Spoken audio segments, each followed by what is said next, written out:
Hello, fabulous listeners. Thanks for tuning in to Old Bodies Outside. I'm your host, Brian Peterson.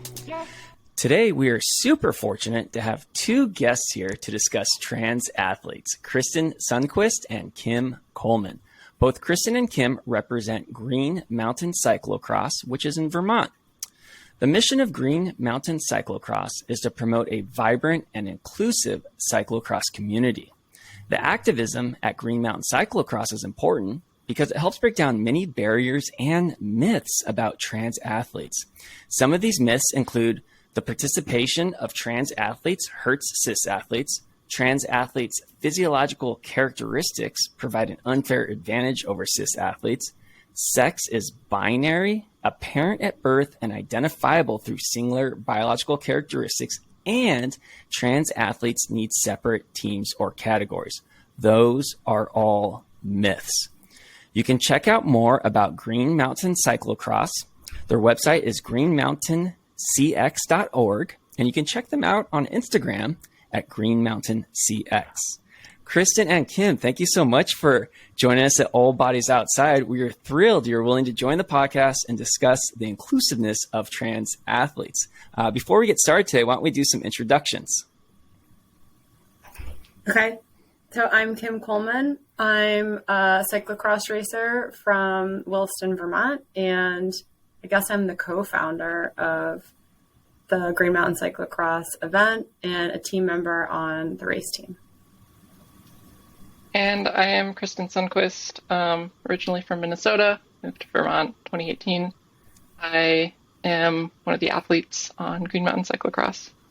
Awesome. Well, thanks you two for joining. I really appreciate it. Before we get into our conversation of inclusiveness of trans athletes, I actually have some questions about cyclocross because I'm not very familiar with cyclocross. And so first off, let's just talk about cyclocross as a sport.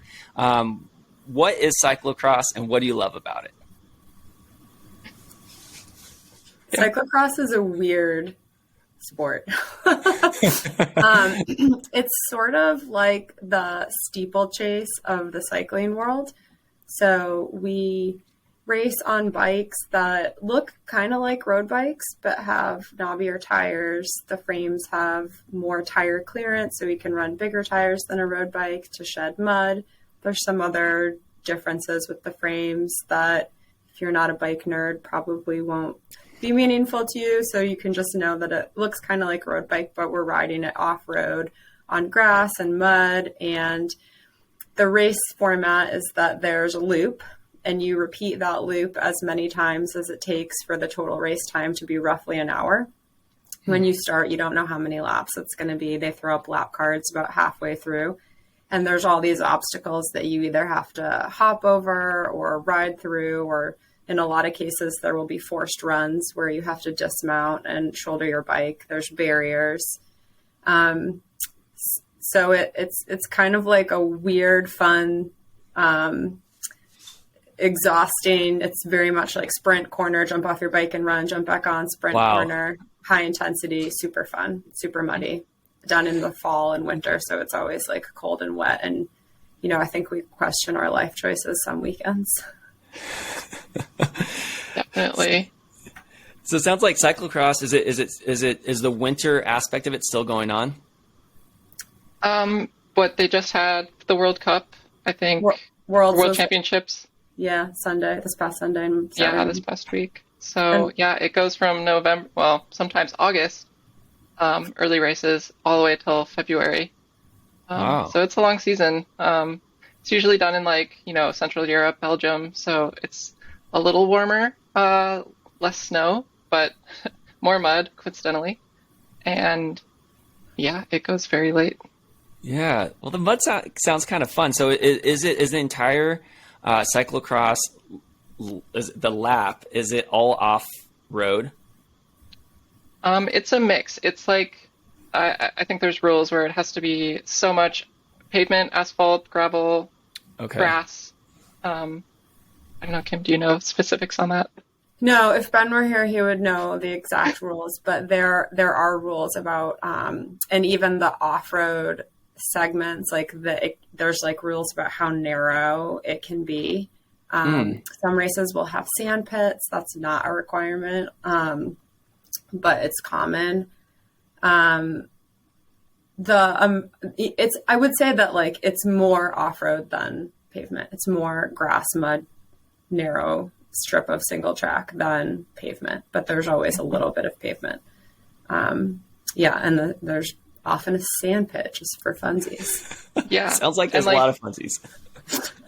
There's a lot of funsies, and that's kind of like one of the things that kind of drew me to cyclocross in the beginning, was just like the fun attitude around it, like people coming in bringing whatever kind of bikes they ride. Like I started out on a road bike that could barely fit like 30C tires, and I still had a blast. So it's very inclusive in that way, and kind of more so than a lot of other disciplines of cycling. Like, recently, I don't know, 2016, I think, is when they started doing like equal payouts for men and women. But that's like scores ahead of road cycling, where like we just got the women's Tour de France back in 30 years. The last one was in the 90s, and they still don't have equal stage lengths or equal payouts. And what's the community, what's the community, like a description of the community, of the cyclocross community? What's it comprised of? What types of groups are there participating? I feel like it kind of depends on the region. It is dominated a lot by men, mostly, and a lot of straight folks. If you go to like Oregon and like California on the West Coast, they have a very, I think, more inclusive environment. They have very large contingencies of non-binary races. Whereas like we're kind of starting to push that, especially with our race. And, the national championships this year had the first ever non-binary championships. So we're getting there. But yeah, it's not quite all the same. Mm-hmm. Mm-hmm. And I think it's important for listeners to know that there is like still the grassroots cyclocross scene that I think is where things really started in the US, where you bring whatever bike you have and you can race in jorts and people are taking beer hand ups.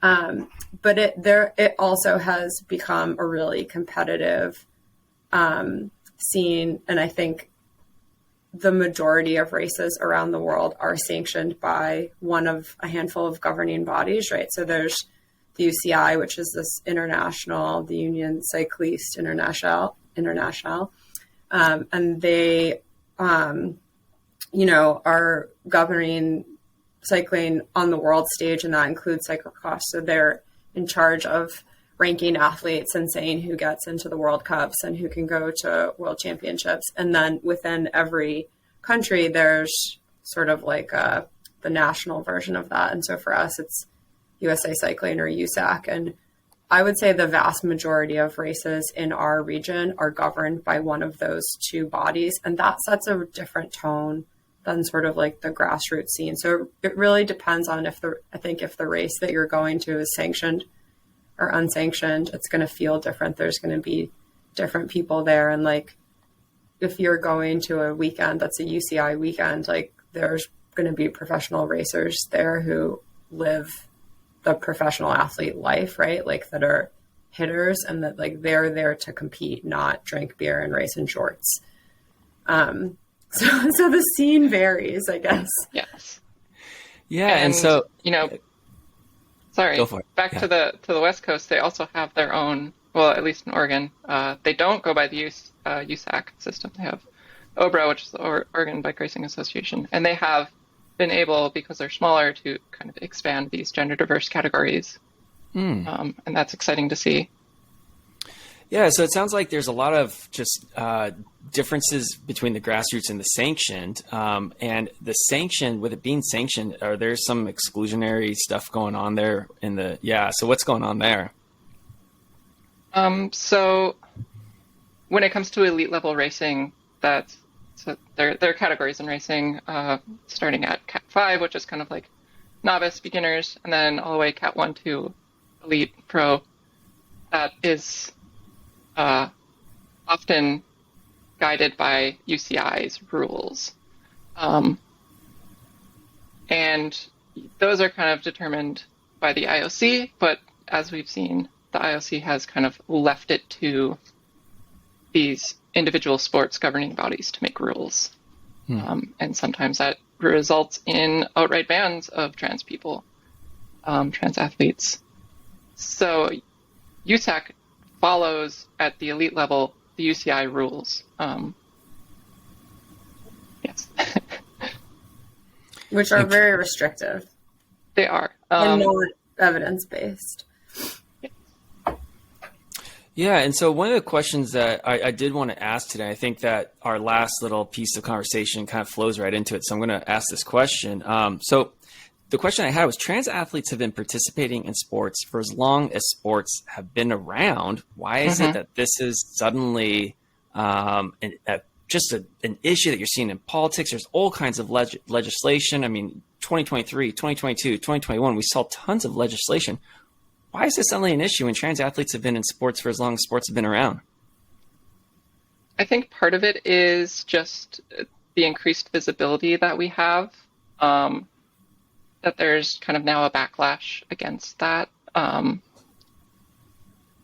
also maybe some sort of distraction from other things going on that, people don't want to think about, which is unfortunate. Kim, do you have anything? I don't know. I was thinking about this, and one of the things that I think has happened in cycling is that I'm just talking about cycling because I'm not actually very active in other sports communities. But I think that when I started racing bikes, there weren't that many women, period. And as that number has increased in cycling, the increase of women has included both cis women and trans women, as it should. And so I think that the issue is more prominent in cycling than it was 10 years ago, just by virtue of the sheer numbers.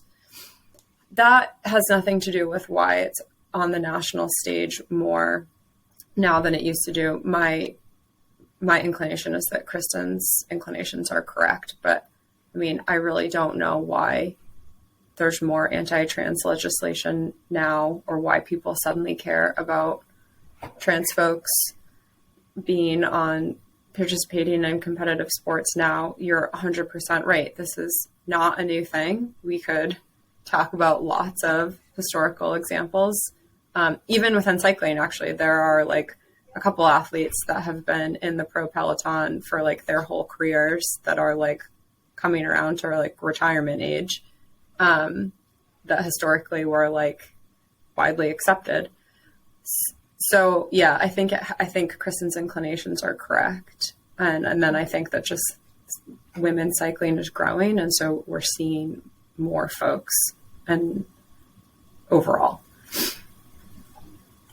Yeah, and I think this takes us to how people are conceptualizing gender, and they're seeing it as this like it's this, and I think that a lot of people don't realize that's a social construct. And so, first off, would either of you like to just kind of explain to the audience, what does that mean that gender is a social construct?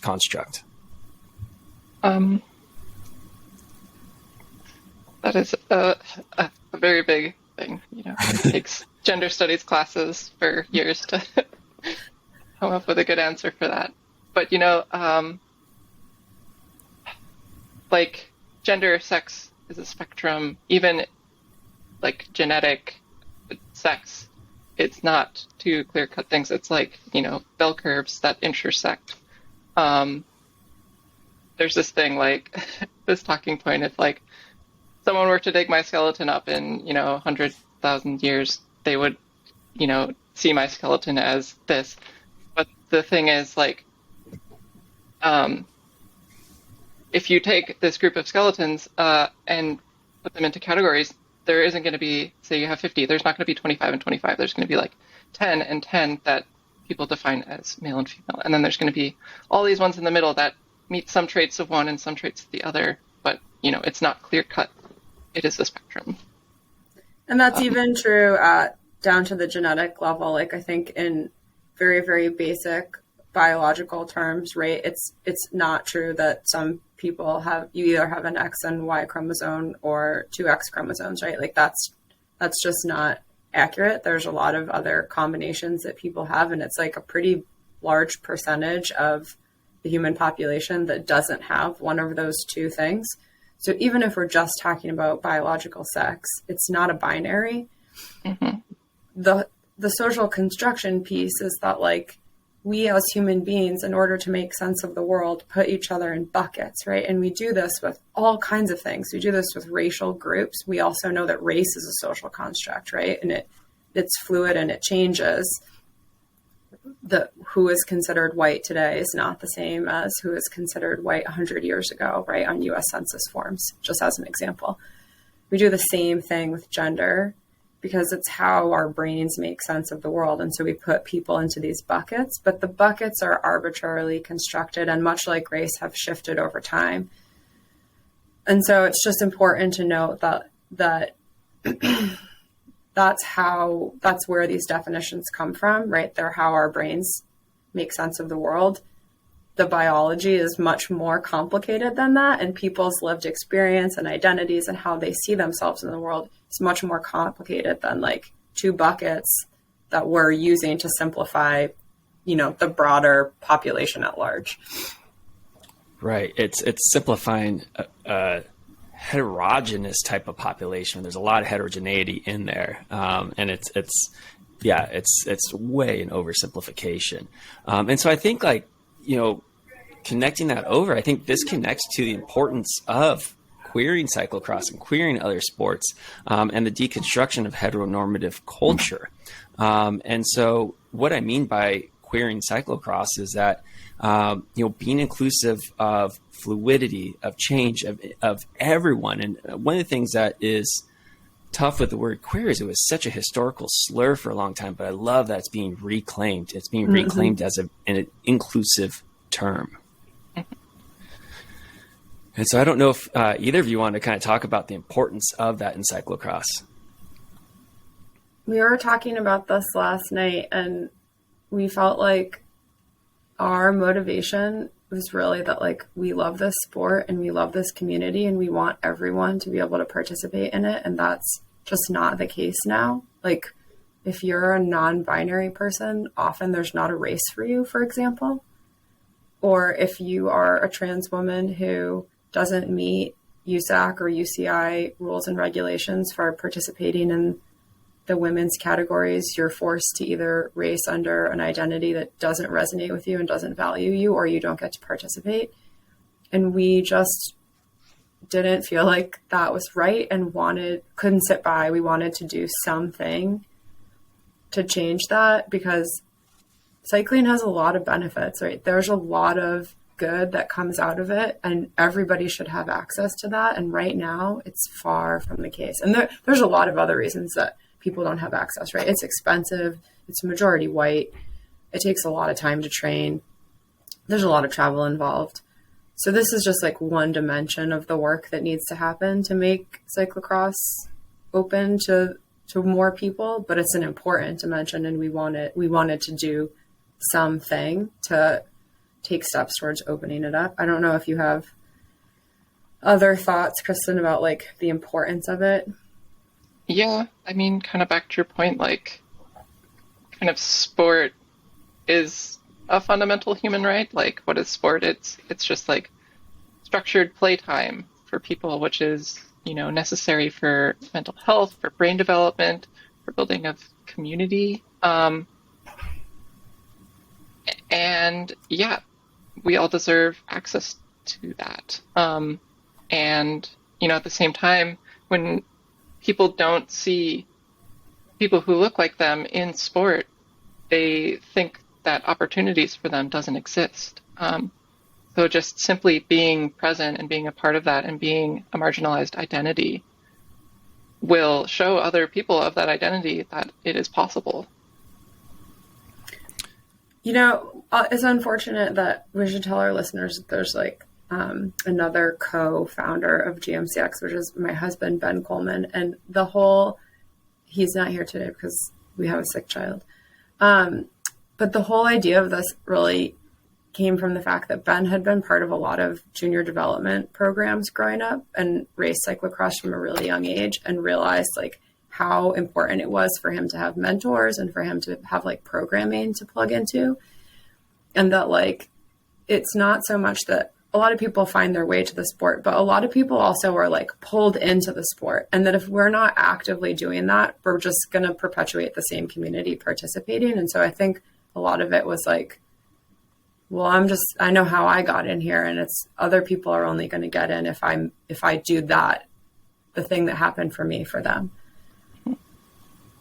Yeah, and that kind of touches on to a point of like using our position of privilege to uplift other marginalized voices. Yeah, and that is something that we need to be doing, all of us. Absolutely. I think it's really important to use our position of privilege to leverage that change. And I think, Kristen, like you said before, like sports is structured playtime. Like people should have access to it.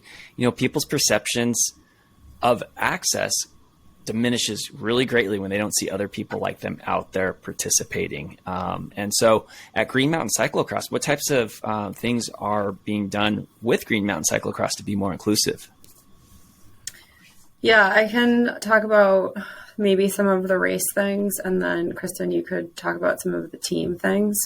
Sure. So we, in addition to running a race team, host an annual race ourselves, and it's in Vermont, and formed a nonprofit to do this work. And, right from the get-go, it was really important that we had trans representation on our board.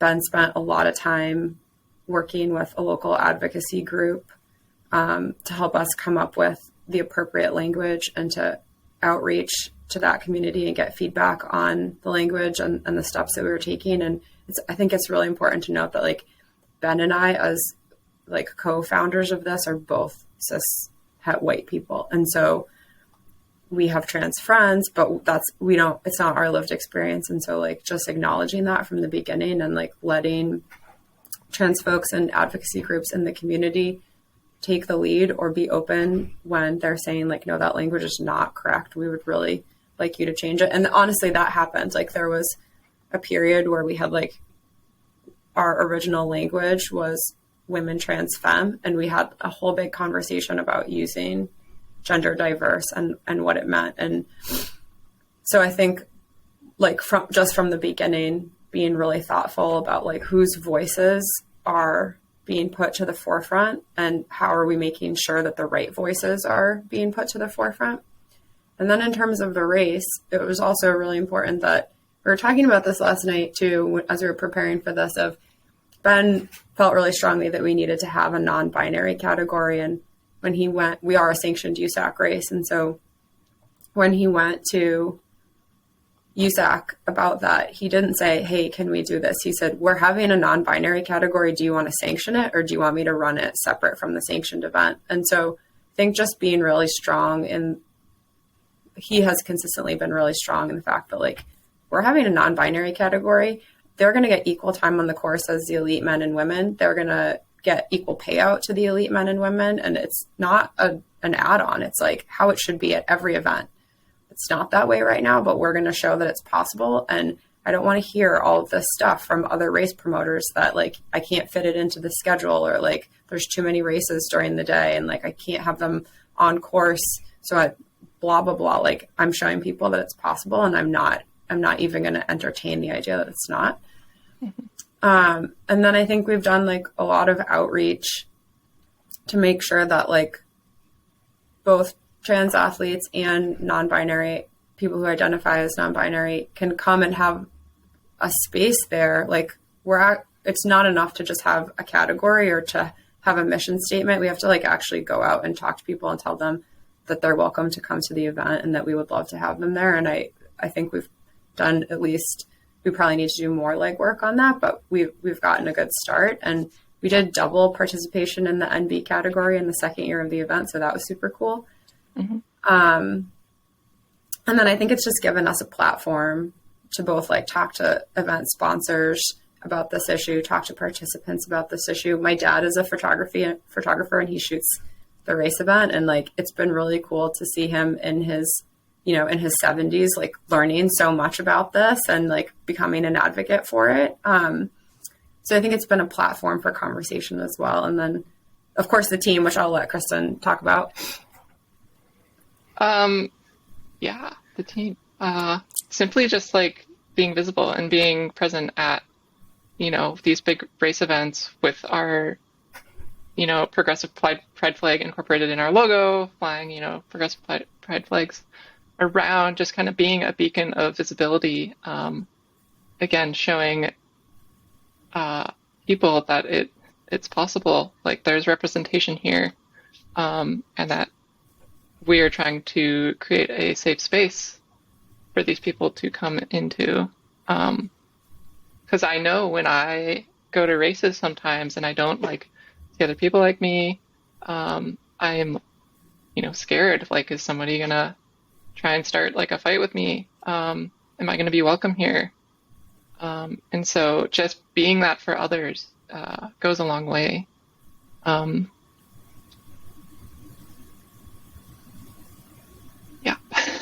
Yeah, I think also our team is built on mentorship. So Kristen and I both race elite. And then this year we had 2 juniors who raced the UCI junior category, which is like the elite category if you're 17 and 18. So they don't throw you like right in with the big dogs. And it's been cool this year to see the 2 juniors that we 2 mentored. Like I was telling Kristen last night, one of them learned so much about this topic throughout the year, but also just to be like, to show them what it looks like to be an athlete advocate. And like, one of them will be racing elite next year and the elite field is not going to know what hit them. That kid is talented. And so to have somebody who's probably going to get, like, she was on TV because she was on the junior national championship podium this year, but to someone who's probably going to like get airtime, to be giving them the language, I think I'm excited to see where that goes. To equip like the next generation with like the vocabulary and the advocacy framework, and to let them know that like it is not out of your lane as an athlete to be an advocate. Right. It's not out of your lane to foster, and be an ally and foster allyship. Right. I think it's super important. Kristen, being a beacon of light is awesome, but also challenging, right? And you touched a little bit on, if you go to races where you don't see other people like you, like there could be overt aggressions, there could be microaggressions, and navigating all of that, that's a ton of anxiety and scary and feelings of, being unsafe. Does that something that helps you decide what races to compete in? Yeah. Like recently I've been trying to decide on whether or not I want to go to the Mid-South gravel race. I've done some projects with Bobby, the race organizer, and he invited me to come out and race, or ride. I don't know how well I will race in that. I'm not much of a gravel racer. It's very long. It's very long. Unlike like 100 miles. Wow. Okay. Yeah. So like 6 hours, where cyclocross is like an hour. So, yeah, trying to navigate, like, especially because Oklahoma has some pretty terrible anti-trans legislation. A lot of it is kind of directed towards students, unfortunately, and that doesn't quite affect me, but it's kind of like a litmus test of what it might what it might be like on the ground there. So I reached out to like Molly Cameron because she knows a lot of people on the ground, and got in contact with, a lot of queer folk that are going to be there. And that kind of just like, calmed my nerves a little bit. And, I'm trying as hard as I can to get a plane there and get housing, because I want to be there and I want to show up. Despite all those hardships. And I think you're right.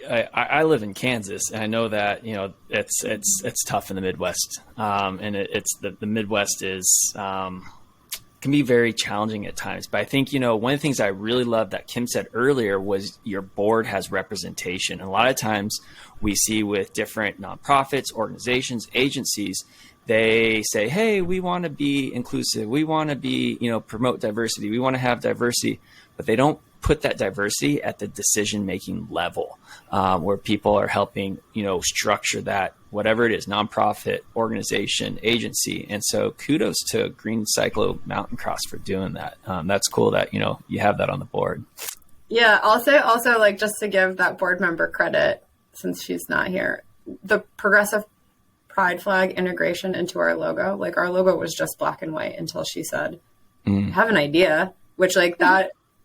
And like our initial reaction was, we don't know how to make it happen because we're not graphic designers. And she was like, oh, come on, we can figure this out. Right. And like it makes a difference. Just to your point, like it makes a difference to have the people at the top be representative of the community that you're hoping to elevate, right? Or to support. Yeah. And look at how, having that on the board now, look at the signals you're sending out, having, changing up your logo, as you mentioned, and whatnot, like that sends a signal of inclusivity. And that's really powerful. Gosh, you got me thinking though, as we were I got off into a digression of that. And Kristen, we were talking about the Midwest. I was like, gosh, the Midwest needs more inclusive races. It really does. Cause it just helps, every little ripple helps. Definitely. I haven't, growing up in Minnesota, kind of the Midwest, and being not a part of that for a while, I don't know very many of the races there anymore. So it's hard to speak on that. Anything helps. Absolutely. Absolutely. So, I think it also helps with having trans athletes in these races. And so one of the questions I did want to ask was, how does including trans athletes benefit everyone? And so, for example, maybe this could mean, if there was exclusion of trans athletes, that could lead to things like possible gender policing and whatnot. So how does including trans athletes benefit everyone?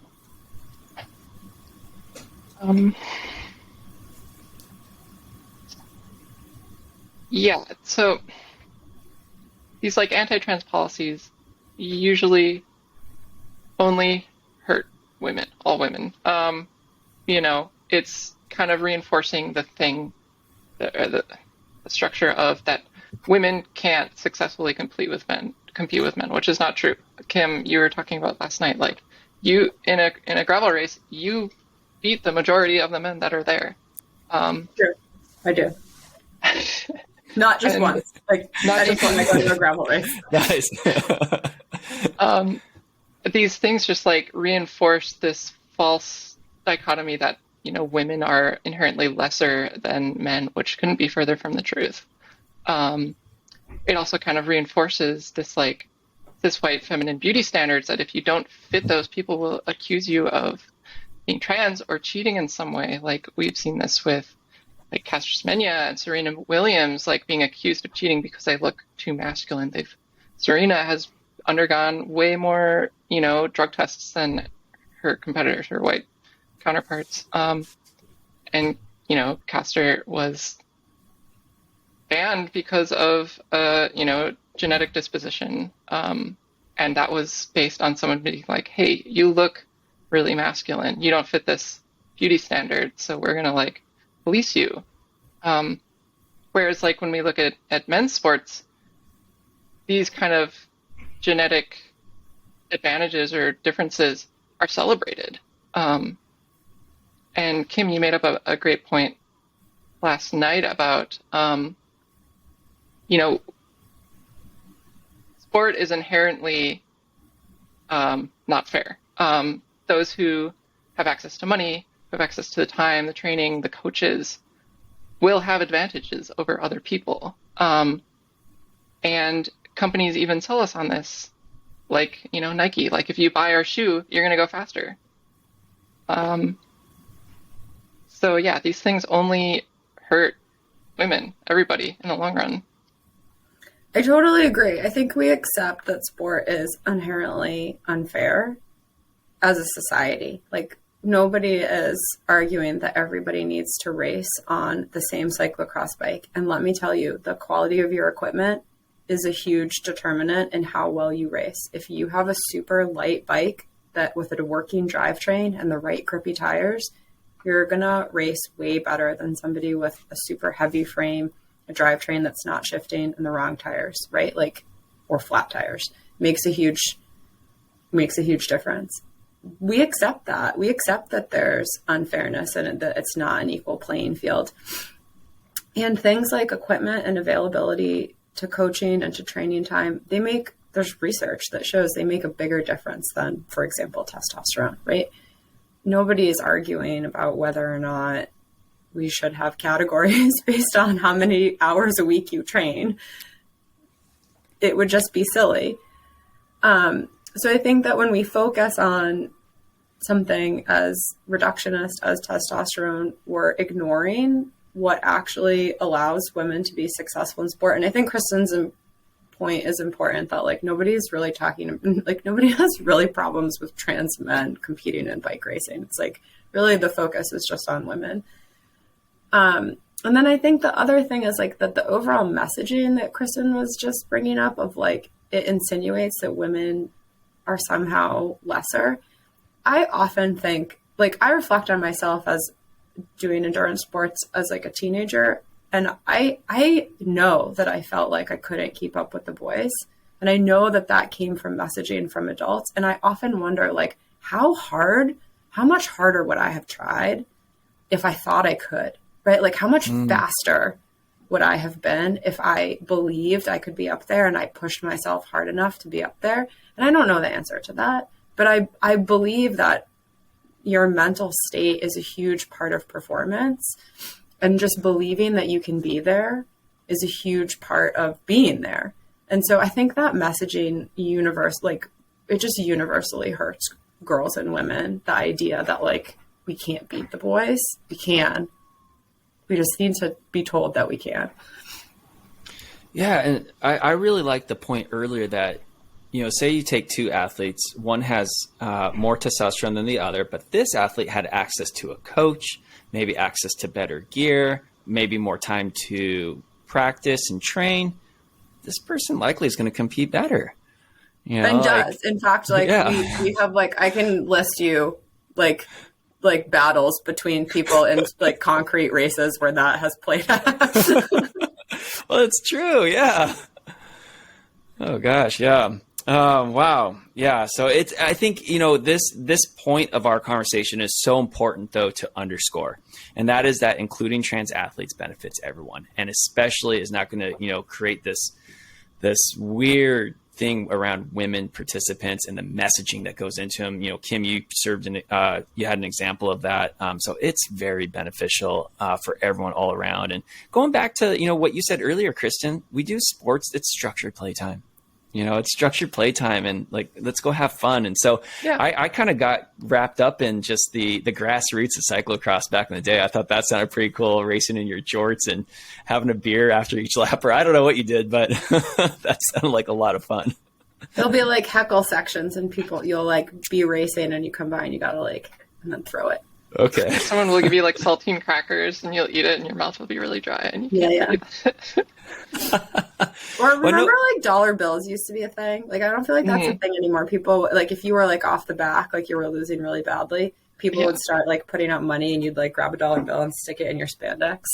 I did that at Northampton last year. I was handing out dollar bills, so I'm trying to bring it back. Nice. Well, I know I do a bunch of ultra running and trail running, and there are some women out there that are way more talented than men. I mean, they are competing strongly with the men, outbeating the men, and it's really cool to see. Very cool to see. And there's probably some similarities between ultramarathons and cyclocross, although ultramarathons they don't have the sanctions, different governing bodies that cyclocross does have. Okay, so my next question is, how does the perception that trans athletes have an advantage ignore the actual conditions of their lives and the stuff that they have to experience on a day-to-day basis? I feel like we should lay out the science a little bit first. Yeah. Or like what we know of the science. What do you think, Kristen? Yeah. I think that it's possible that we have people listening and they think, but don't they have an advantage? And so just so that everybody listening is on a level, like a baseline understanding, there is not a ton of research on this, but there is some research on this. And essentially what it shows is that there's not a significant difference in performance between cis women and trans women. And that regardless of transition, testosterone does not confer the advantage that many people think it does. And it's really isolated to specific types of like testosterone confers advantage in really specific types of activities. And if this is confusing for you or you're hearing it for the first time, definitely like go to Google Scholar and search in trans athlete performance, and you'll get some good resources. And there's also a great This American Life about this a couple of years ago that really goes through like, here's when testosterone matters and here's when it doesn't. But I think the big takeaway is like the idea that trans women have an advantage in sport over cis women is a fundamentally flawed idea. And then I'll let you talk about how it hurts trans women, or how it hurts everybody. It hurts everybody.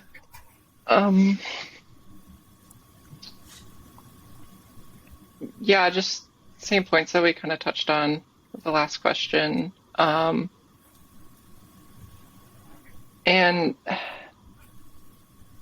I don't know, like,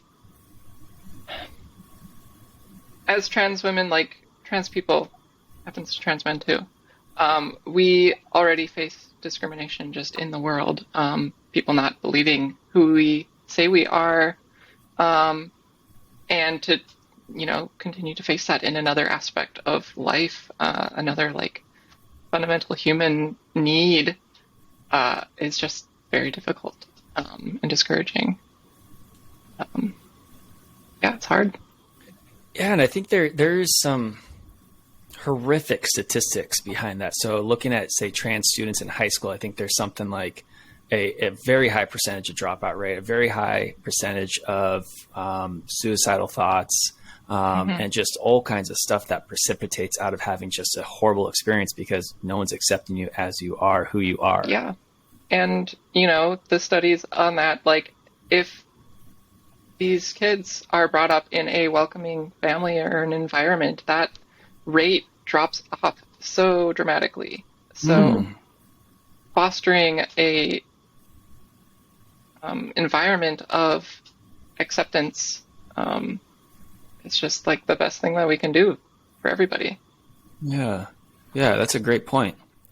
I also think like the idea that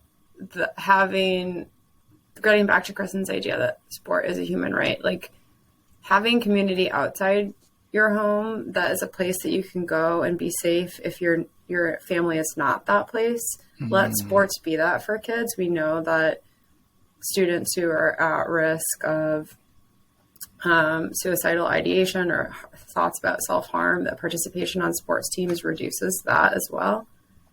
And so I think we really want cyclocross to be able to play that role for people. And it's important. Yeah, of support, of community. So that myth that trans athletes shouldn't be there, that it's unfair for them to be there, I think like creates a barrier to that support structure. Yeah, I think you brought up a great point, and Kristen, you brought up a great point, but not all kids are fortunate to have that at home. And so, they do need these outlets. And so it's great that, that can be, say, at Green Mountain Cyclocross. It's really important. So kind of taking this back out here, for people that, are listening, they're cisgendered, they're binary, and they're like, hey, like I want to, help out. I want to be an ally.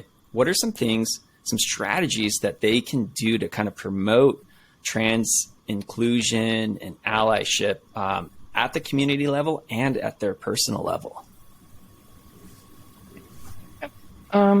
Just being aware, like Kim said, go on Google Scholar, look at some studies, kind of dispel these myths that people talk about.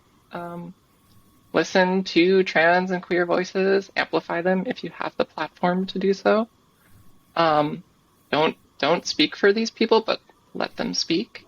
Even just kind of like signaling that you are a person, like with a pride flag, or even if you don't identify under that umbrella, it's still a signal that makes others feel safe.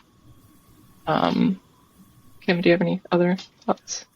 I was just thinking about like what our conversations are like in our house around this. And I know that both Ben and I feel really strongly that like this is our lane because it has to be, right? Like we can't expect trans folks to do all of the work on this. It's exhausting and it would be too heavy a burden to carry. And so if you're a cis person listening to this, like this is your fight and your moment is now. And then also I think like it can be scary to have hard conversations with peers who maybe have not thought about this as much, right? Like those courageous conversations. But honestly, since we've launched this team, there have been like a number of those conversations that I've had that have started rocky, right? Where people have had legitimate questions about trans women participating in women's categories. And I've been like, like feeling my pulse in the roof of my mouth at the beginning of the conversation and like not sure where it's going to go. And I think if you lean into that, you'll find that actually people are willing to learn. I've had very few of those conversations actually go south. Most of the time they end up where someone's like, oh, I had no idea. Cool. And so that work, if it feels uncomfortable for me and I feel my pulse on the roof of my mouth when I'm having it, imagine like what it would feel to somebody who feels like their identity is being, and their like sense of self is being threatened. So like we as cis people, Ben and I feel like it's our job to do that, to have those conversations and to be like a really proactive ally. And then I think, yeah, Kristen, you said like, if you can like visually signal to people, like, I raced nationals. Kristen pinned a banner on like the top of the top of my shorts or like the bottom of my jersey that said, I stand with trans athletes. And I saw people pointing at it. So I think people see stuff like that and it makes a difference, I hope. Maybe you don't feel, maybe folks listening don't want to like literally wear a banner on their backs. But if like, I think little signals like that add up. Mm-hmm. Yeah. And Kim, I really like that you spoke to, hey, this is everyone's fight. This is exhausting for trans populations. But let's do better as a community. Let's be inclusive. It's more fun. And honestly, I think we all benefit when there are differences. There's different perspectives, different types of people. Like it's so much more fun. Like you get to learn about different people. Oh, it's just fantastic. And so I think that going back to it's everyone's fight, using your position to leverage change, it's really important. So I really appreciate you bringing that up, especially for our cisgendered binary listeners. Mm-hmm. Yeah. Well, this has been a fantastic conversation. Is there any other points that Kristen or Kim you'd want to add in?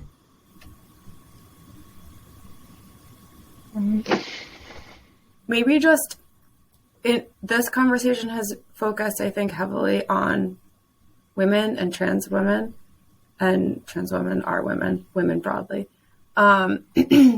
Because I think that's the fight in cycling, but trans men face similar issues throughout their lives and in sports as well. It just hasn't been the fight in cycling right now. And I don't want any listeners to think that like trans men have it easy, because they don't. So I would just also encourage folks to like think about like whatever your sport is, there's probably an element of this happening in it, and to pay attention to that. Yeah, that's fantastic. Kristen, any points you want to add before we conclude the episode? Yeah, don't be neutral, whatever you do, because in like this river of discourse. Neutrality will send you down the stream, Yeah. pushing the boundaries and pushing that stream in a different direction is what we need to do. Yeah. I think it's a wonderful point, Kristen. You know, it got me thinking of when people refer to race and they say, oh, I'm colorblind towards race. And then when you do that, you completely erase all the historical context. And it's like, there's so much historical context behind race. And so staying neutral, you're just going to flow down the river. And, Yes. you know, I like the phrase, use your position to leverage change. Don't be neutral. Yeah. Okay, well, this has been fantastic. Do you two mind if we conclude the episode with me just repeating the myths that were stated in the introduction and we discussed throughout our conversation? Do you mind if I repeat those myths? Go ahead. Okay. So the 4 myths that I stated in the introduction, we discussed throughout our conversation. The first one is the participation of trans athletes hurts cis athletes. The second myth I stated was that trans athletes' physiological characteristics provide an unfair advantage over cis athletes. The third myth that I mentioned was that sex is binary, apparent at birth, and identifiable through singular biological characteristics. And the last myth that I mentioned was that trans athletes need separate teams or categories. Okay, well, Kristen and Kim, thank you so much for joining All Bodies Outside and being vulnerable and discussing this topic that needs a lot more attention. So I really appreciate that you came on to All Bodies Outside. Thanks for having us. You're welcome. Okay, I'm going to throw on the outro music and we'll call it an episode. Yay.